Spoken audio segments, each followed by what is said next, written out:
vítima. Segunda dose da vacina contra a dengue para crianças e adolescentes está disponível em Patos de Minas. E você vai ver também. Viaturas da Polícia Militar se envolvem em acidente durante perseguição em Patos de Minas. Câmera registra acidente com motociclista no centro da cidade. Veículo avança a sinalização e bate de frente com viatura do Corpo de Bombeiros. Os preparativos para o churrasco country do Rotary Clube Paranaíba. Saiba como vai funcionar o IPVA digital lançado hoje em Minas. Adolescentes hesitam em se vacinar contra o HPV e a meningite em Minas, diz pesquisa. Os impactos da onda de calor nos pacientes com quadro reumático. Aumenta a procura por umidificadores no comércio patense. Morador reclama de riscos causados por falta de manutenção em bueiro. O NTV News desta quinta-feira já está no ar.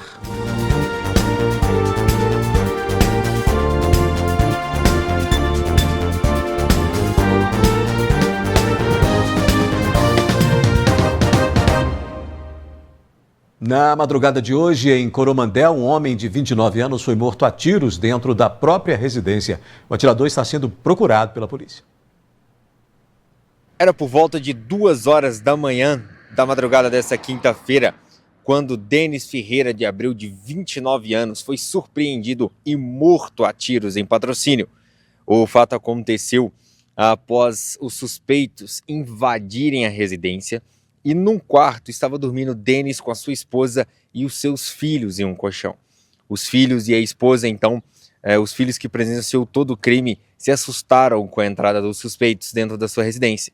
Os suspeitos pediram para os filhos ficarem em silêncio e não avisarem ao pai de que eles estavam lá dentro. A polícia militar foi acionada, foi até o local após o crime, deparou ali com o portão trancado, precisou fazer o arrombamento e aí conseguiu entrar, mas já encontrou o jovem Denis sem vida. A polícia militar informou que, inclusive, no banheiro estavam trancados a esposa de Denis e as crianças, com bastante medo de toda a situação que presenciaram, e informaram a polícia militar que logo em seguida, que tudo aconteceu, trancados os banheiros, eles acionaram a polícia militar. E tudo foi acontecendo ali muito rápido e observaram todas as cenas. Os filhos informaram que os bandidos logo em seguida fugiram rapidamente do local. A polícia militar foi acionada, fez o trabalho, a perícia também fez o trabalho e logo em seguida liberou o corpo do jovem Denis Ferreira de Abreu, de 29 anos, vítima de um homicídio na cidade de Patrocínio, para que a funerária local pudesse realizar os trabalhos. Um adolescente ficou ferido no final da noite dessa quarta-feira na região central de Patos de Minas durante acidente de trânsito. Uma câmera de segurança registrou o momento da batida. A imagem mostra que o motociclista trafegava em alta velocidade pela Avenida Getúlio Vargas. Ele perde o controle enquanto passava pelo cruzamento e o veículo sai desgovernado pela direita da via até bater contra um carro que estava estacionado, ficando com o corpo prensado entre o veículo e um vaso de concreto instalado na calçada. No momento do impacto, o passageiro é violentamente arremessado para a frente.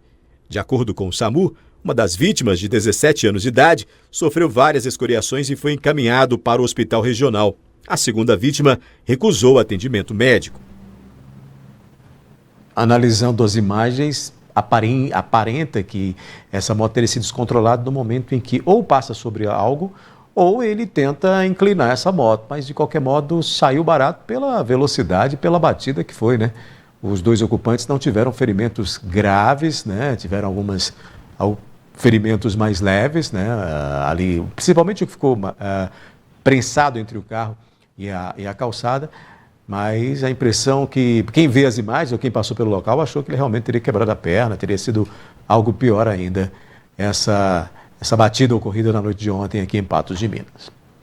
Uma viatura do 12º Batalhão do Corpo de Bombeiros de Patos de Minas se envolveu em um acidente de trânsito. A viatura retornava do atendimento de uma ocorrência quando foi atingida por outro carro no bairro Jardim Paulistano. A viatura estava subindo a Avenida Professor Aristides Memórias em sua via preferencial, quando um veículo particular avançou a parada obrigatória, vindo a colidir frontalmente com a nossa viatura. De imediato, a equipe que estava retornando de ocorrência, ela prestou atendimento aos ocupantes do veículo, 2 passageiros, tiveram apenas lesões leves e eles não precisavam ser conduzidos ao atendimento hospitalar e também eles não quiseram ser atendidos. O motorista chegou a fugir, mas foi preso em seguida. Ele apresentava sinais de embriaguez. No desenrolar dos fatos, a gente teve notícia que o condutor do veículo ele evadiu o local. Com isso também a Polícia Militar esteve presente no local e começou a fazer buscas, né, na tentativa de capturar esse condutor. Vindo a lograr êxito, né, conseguiu fazer a prisão do veículo que colidiu com a viatura do Corpo de Bombeiros. Em meio a tantos acidentes registrados diariamente em Patos de Minas, nem as autoridades têm escapado deles. Na última terça-feira, o motorista de um carro, o homem de 65 anos, que seguia pela rua Maranhão, avançou a parada obrigatória e atingiu uma motopatrulha da Polícia Militar que seguia pela rua Dona Luísa. O policial que estava trabalhando não se feriu. No caso do acidente com o Corpo de Bombeiros, há agora um processo burocrático. Ao chegar ao local aqui, a gente preencheu toda a documentação necessária quando acontece algum acidente de viatura, né, tanto da viatura, dos envolvidos, e agora é um trâmite burocrático em função, né, dos danos ocorridos e demais procedimentos administrativos. 2 mulheres e um homem foram presos na tarde de hoje após perseguição policial que teve início com uma denúncia de furto. Após a chegada da Polícia Militar no local do suposto furto, os suspeitos fugiram em um veículo Vectra azul.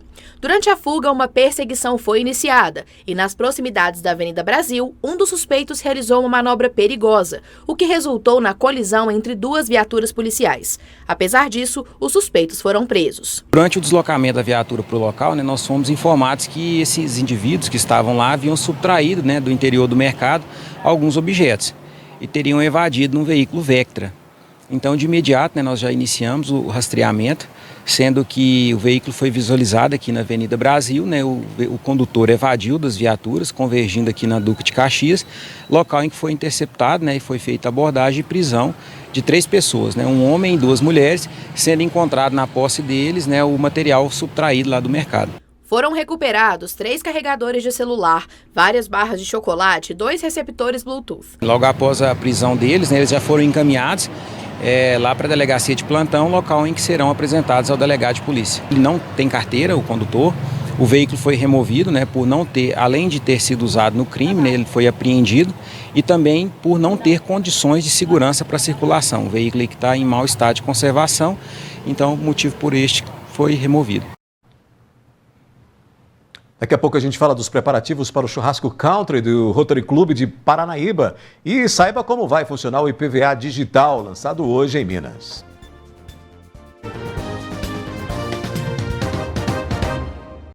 O IPVA digital, lançado nesta quinta-feira pelo governo de Minas, pretende facilitar o pagamento do imposto. Confira mais detalhes. O IPVA digital já pode ser acessado diretamente no site da Secretaria de Estado da Fazenda. É o que explica o subsecretário da Receita Estadual, Oswaldo Escavaza. O IPVA digital traz uma série de novas facilidades para os contribuintes. Se antes o contribuinte precisava entrar no nosso sistema para emitir um DAI para cada débito relativo ao seu veículo, a partir de agora, com poucos cliques, o contribuinte poderá fazer em um DAI único o pagamento de todos os débitos referentes ao seu veículo ou aos seus veículos.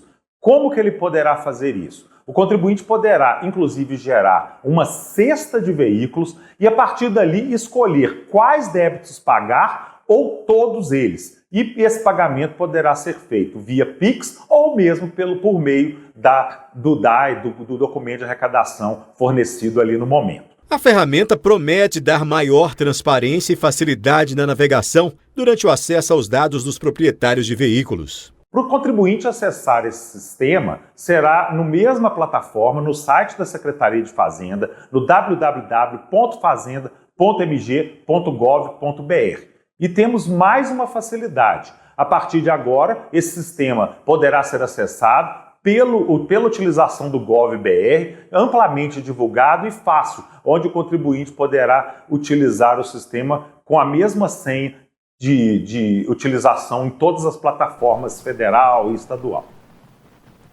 Atletas patense do kickboxing conquistaram medalhas de ouro e prata no Campeonato Mineiro da modalidade. O kickboxing é um esporte de combate de contato moderno, no qual é permitido golpes com mãos e pernas, segundo a definição da Associação Mundial das Organizações de Kickboxing. A modalidade criada no Ocidente foi inspirada em diversas artes marciais e esportes tradicionais de combate. Kickboxing é um esporte de contato, que pode ser treinado sem contato também. Ele engloba o boxe inglês junto com os chutes do karatê. Então é um esporte bem dinâmico, bem gostoso de praticar, para todas as idades, todos os gostos. O atleta Caio Henrique Silva da Cruz, de 20 anos de idade, de Patos de Minas, conquistou 2 medalhas de ouro na categoria até 79 quilos, em 2 modalidades diferentes, no Campeonato Mineiro de Kickboxing. A competição aconteceu em Contagem, no dia 31 de agosto. Sua rotina de treinos, estudos e dieta foi intensa. A gente fez uns treinos direcionados para a modalidade, treinei todo dia, focado na modalidade que eu ia lutar. E envolve também conciliar com a rotina, né, a rotina da faculdade. Mas a gente conseguiu fazer um bom trabalho, treinei bem todos os dias, fui muito preparado e eu acho que isso que contribuiu.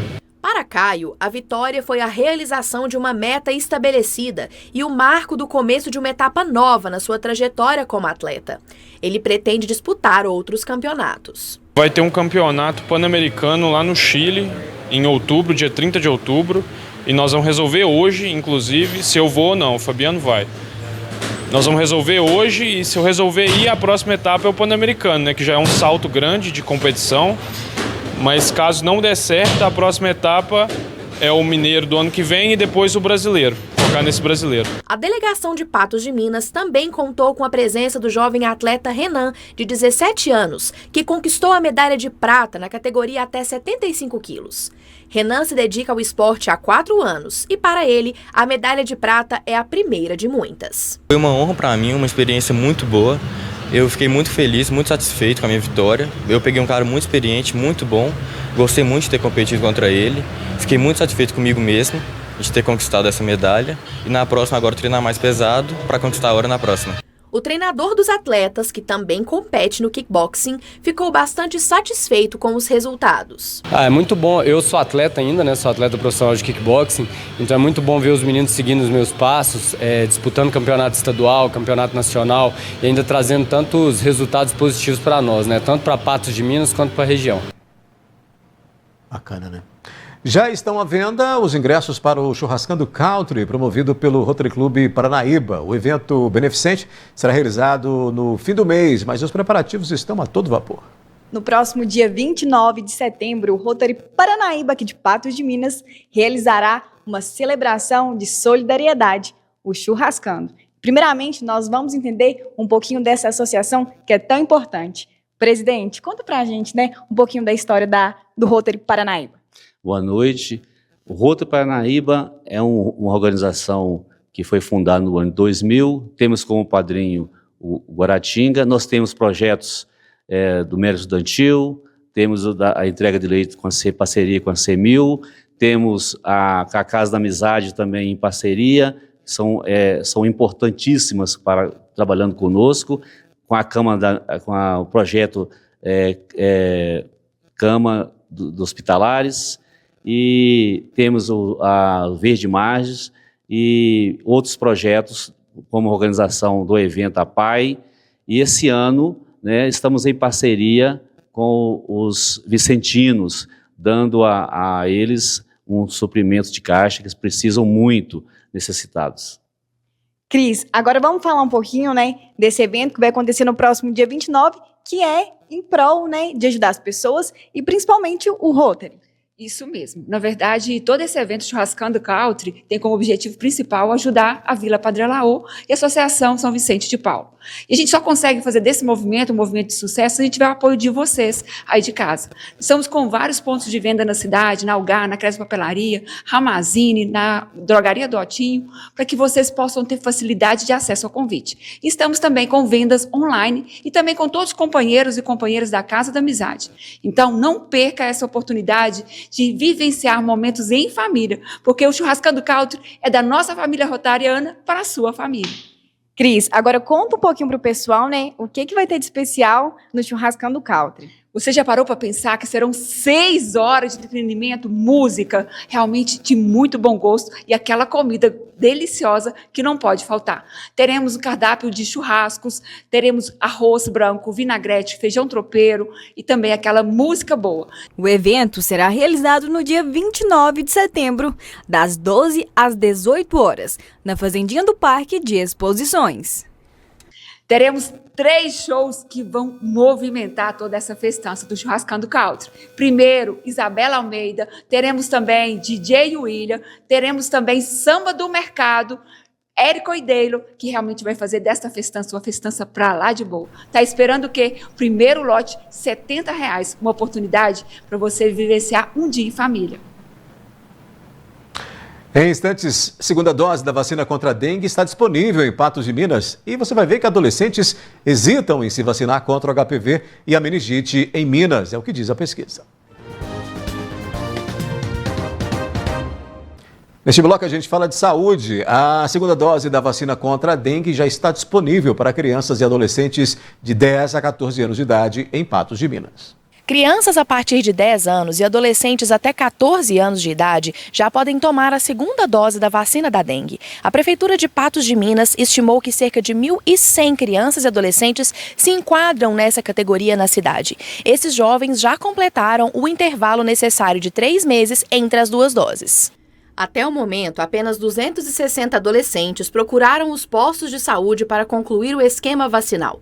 A vacina está disponível de segunda a sexta, das 8 às 16 horas, nas unidades de saúde. É necessário levar o cartão de vacina e o CPF.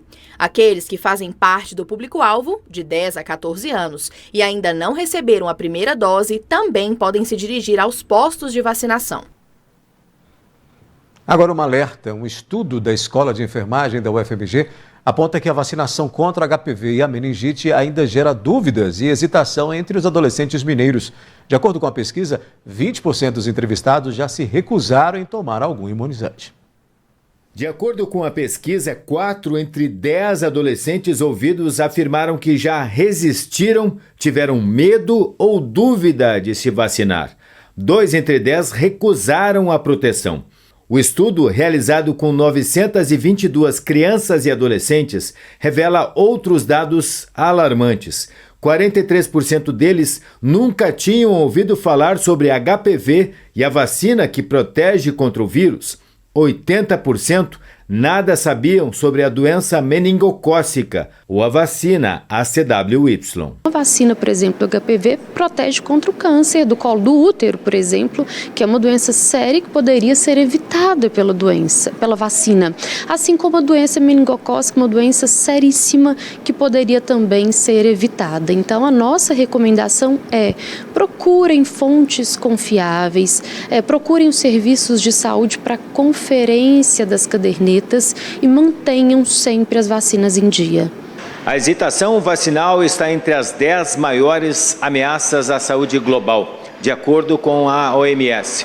A Escola de Enfermagem da UFMG e a Secretaria Estadual da Saúde monitoram desde 2016 a queda na cobertura vacinal aqui em Minas Gerais. A pandemia agravou este cenário e em 2021 os especialistas decidiram que era hora de fazer uma intervenção de base científica.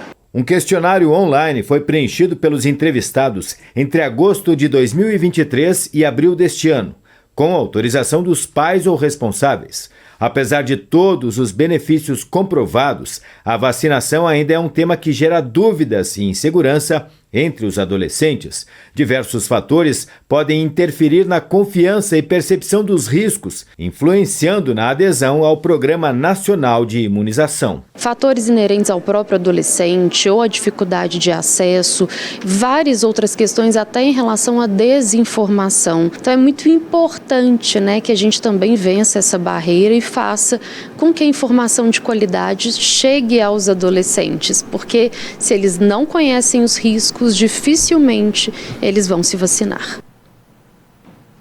A seguir, os impactos da onda de calor nos pacientes com quadros reumáticos e aumenta a procura por umidificadores no comércio patense. Os efeitos da elevação na temperatura podem provocar impactos na saúde dos pacientes reumáticos devido às variações. Nós conversamos com uma especialista sobre esse assunto. As doenças reumatológicas são patologias que afetam o sistema muscular e osteoarticular, podendo ser classificadas entre agudas, crônicas ou recorrentes.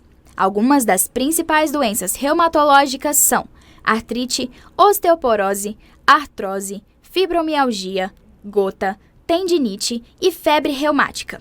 Pacientes que possuem algumas dessas comorbidades costumam sentir na pele os efeitos das mudanças de temperatura. O que acontece mais dos pacientes se queixarem de dor é na época do frio. Mas na época do calor, nós temos também a fadiga. A maior parte das doenças reumatológicas, elas cursam com fadiga, que é um cansaço extremo.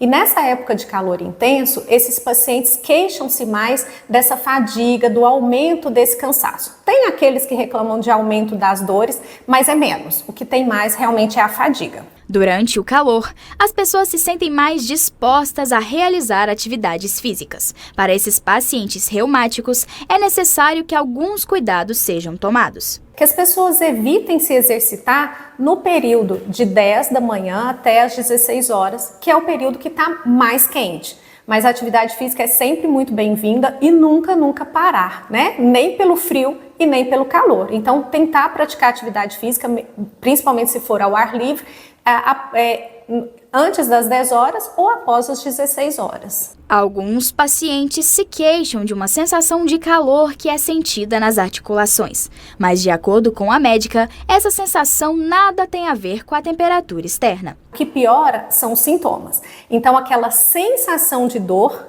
e quando eu falo sensação, os pacientes costumam ficar bravos, que não é sensação, ele está sentindo dor, mas a dor, aquela sensação desagradável, ela pode piorar com os extremos, ou com o frio ou com o calor. Mas a doença, ela só vai causar calor na junta se ela tiver em atividade, se ela não estiver bem controlada. Em todos os casos, é indicado que o paciente continue com o tratamento, independente das mudanças climáticas. No frio, evitar de parar a atividade física, então manter a atividade física. O que muitos fazem é que tá muito frio, eu vou ficar mais quieto, eu vou ficar mais recolhido. Quanto mais recolhido o paciente fica, mais dor ele vai sentir. Então manter a atividade e se agasalhar bem. E já no calor, evitar esse extremo de temperatura que eu disse, de 10 às 16, se hidratar bastante. Existem pacientes também que eles têm uma secura, tanto nos olhos quanto na boca. Então, quando ficam muito expostos ao ar condicionado, eles podem piorar essa secura. Então, colocar um umidificador, tentar umidificar o ambiente para não piorar os sintomas de secura. Manter o seu tratamento adequado com o seu reumatologista e aqueles pacientes que sentem dor ou sentem piora desse cansaço físico, procurar atendimento, ver se não tem alguma doença aí que não foi diagnosticada. Pois é, a onda de calor continua, né? A gente ontem falamos sobre isso, mostramos reportagens sobre essa situação, hoje também a gente falando sobre isso. Olha só, para amanhã sexta-feira, o aviso meteorológico do IMET diz o seguinte, que aviso meteorológico de risco à saúde, né? Com a temperatura 5 graus acima da média neste período de 3 a 5 dias, que começou aí na terça-feira, né? Hoje nós estamos na quinta, na terça-feira já elevou bastante a temperatura, então essa onda de calor ela continua, há uma expectativa de que ela vá caindo, mas no fim de semana que perca aí força, mas ela está muito presente ainda. Além disso, o aviso do IMET também fala com relação à secura do tempo, né? O tempo está muito seco, realmente, a gente vai mostrar inclusive matéria sobre isso agora, com relação aos impactos também no comércio, mas hoje, por exemplo, estava bem mais seco, variando aí entre 15% e 18% a mínima. Amanhã deve variar entre 30% e 20%.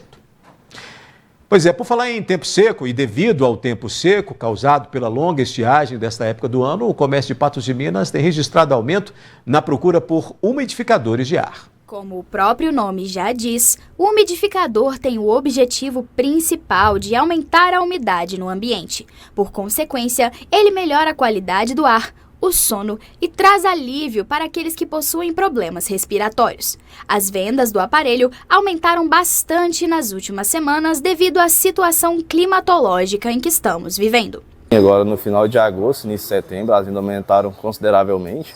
O pessoal vem querendo adquirir pelo tempo muito seco, um aspecto melhor no ambiente, pelo ainda não ter probabilidade de chuva mais próximo, eu acredito que ainda vai ter um período maior ainda de vendas. Diversos modelos de aparelhos estão sendo oferecidos no mercado em busca de dar mais opções de escolha aos consumidores. Hoje a gente tem esse modelo mais sofisticado e moderno também, design mais moderno, a gente consegue colocar a água sem desligar ele, só colocar por cima aqui mesmo, ó, simples a reposição, ele continua tendo autonomia. A gente tem esse outro modelo aqui também, que tem a regulagem, ó, tem como jogar a névoa dele e dá para diversificar o bocal dele, jogando para as duas direções, ó. Esse aqui a autonomia dele dura em torno até de 40 horas. Esse aqui é a autonomia dele em torno de 12 horas. Mas é necessário cuidado. O uso em excesso do aparelho pode gerar problemas de saúde.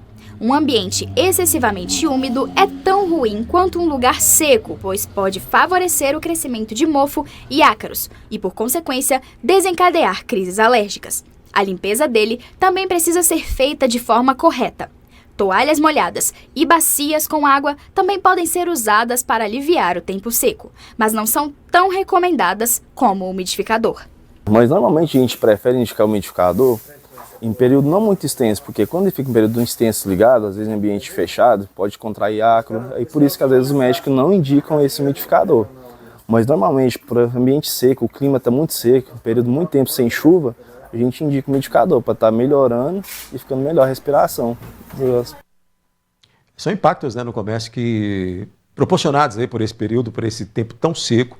Estamos aí há vários meses sem chuva, né? A expectativa é de que com o início da primavera, depois do dia 20, possa ter aí algum índice de chuva, que volte a melhorar essa nossa umidade. Mas são impactos. Ontem a gente mostrou que, por exemplo, isso tem um impacto de aumento na procura, por exemplo, por itens gelados.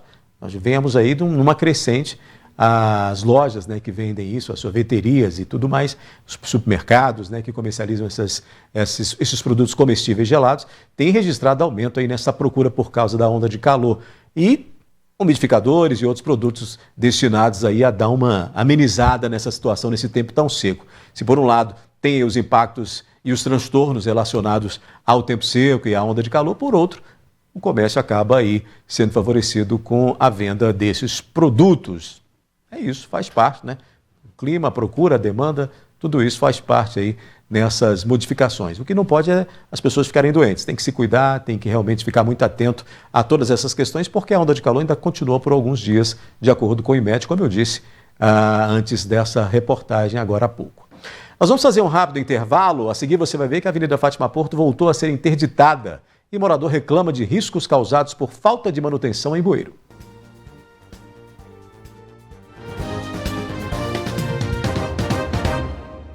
A Avenida Fátima Porto, uma das principais vias de Patos de Minas, voltou a ser interditada. As obras na avenida começaram em junho de 2023. De lá para cá, inclusive agora durante o ano de 2024, a avenida ficou interditada e ficou sem asfalto em diversas partes, o que causou muitos transtornos e até mesmo prejuízos para motoristas, pedestres e comerciantes da região.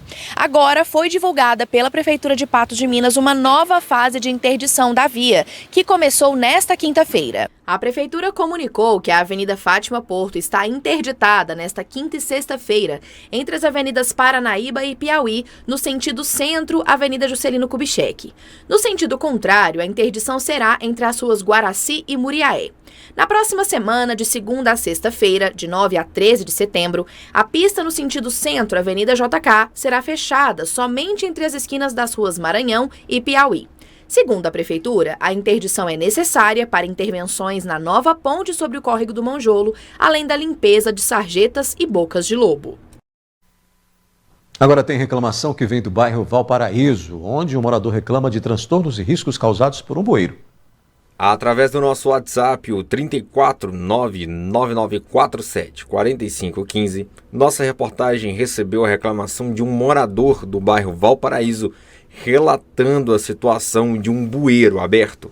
Aqui no Centro de Educação Ambiental do Mocambo. Pronto, não é? Aí, vocês me falam o que é isso aqui, ó. Depois que cair um aqui, eu quero saber de quem que é a culpa. Ou é da prefeitura, né? Ou é da Copasa, ou do pessoal do Mocambo que não informa, né? Ó, caiu uma criança aqui, ó. Quem que vai ser responsável? Né? Tá na porta do Mocambo. Responsabilidade é de quem? Do pessoal do Mocambo que não informa a Copasa, que não informa a prefeitura?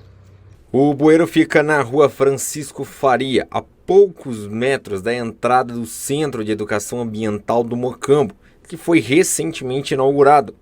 Nas imagens é possível ver que falta uma proteção no bueiro. A profundidade no local também chama bastante atenção, o que gera risco de uma criança poder acabar caindo.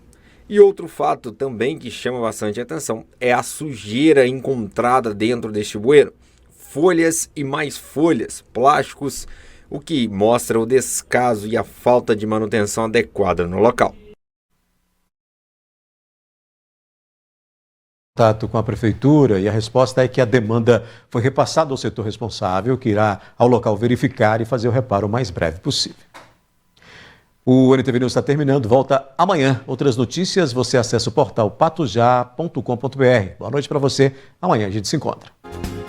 De saúde. É necessário